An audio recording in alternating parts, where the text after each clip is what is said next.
بسم الله الرحمن الرحيم.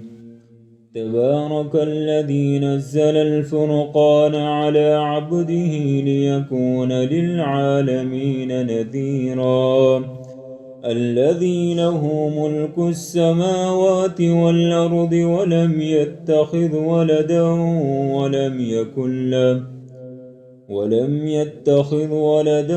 ولم يكن له شريك في الملك وخلق كل شيء فقدره تقديرا.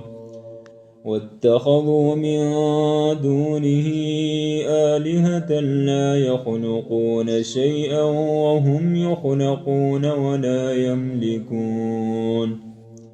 ولا يملكون لأنفسهم ضرا ولا نفعا ولا يملكون موتا ولا حياة ولا نشورا. وقال الذين كفروا إن هذا إلا إفك افتراه وأعانه عليه قوم آخرون فقد جاءوا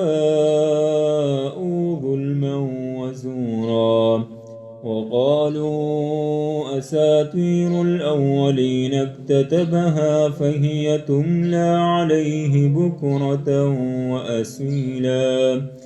قل أنزله الذي يعلم السر في السماوات والأرض إنه كان غفورا رحيما.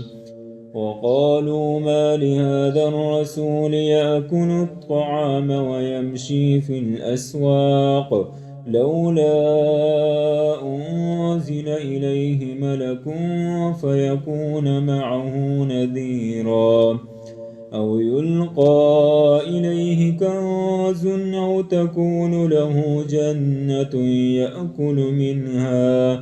وقال الظالمون إن تتبعون إلا رجلا مسحورا. انظر كيف ضربوا لك الأمثال فضلوا فلا يستطيعون سبيلا. تبارك الذي إن شاء جعل لك خيرا من ذلك جنات تجري من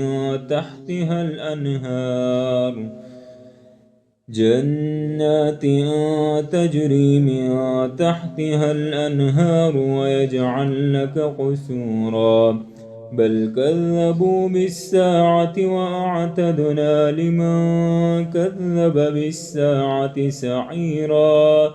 إذا رأتهم من مكان بعيد سمعوا لها تغيظا وزفيرا. وإذا ألقوا منها مكانا ضيقا مقرنين دعوا هنالك ثبورا. لا تدعوا اليوم ثبورا واحدا وادعوا ثبورا كثيرا.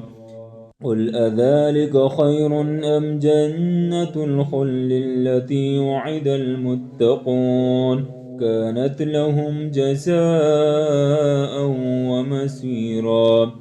لهم فيها ما يشاءون خالدين كان على ربك وعدا مسئولا. ويوم يحشرهم وما يعبدون من دون الله فيقول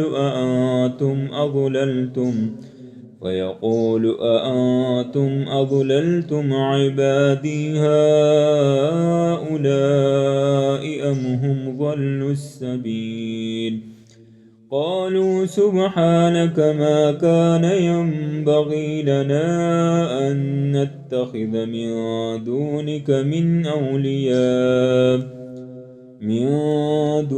من أولياء ولكن متعتهم وآباءهم حتى نسوا الذكر وكانوا قوما بورا.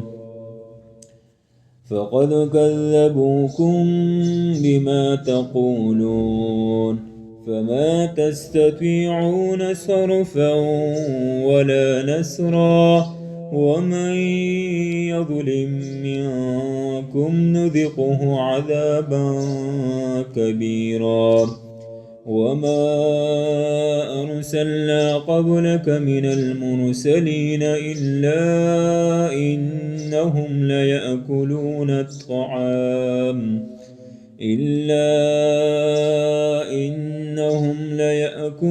الطعام ويمشون في الأسواق وجعلنا بعضكم لبعض فتنة أتسمرون وكان ربك بصيرا.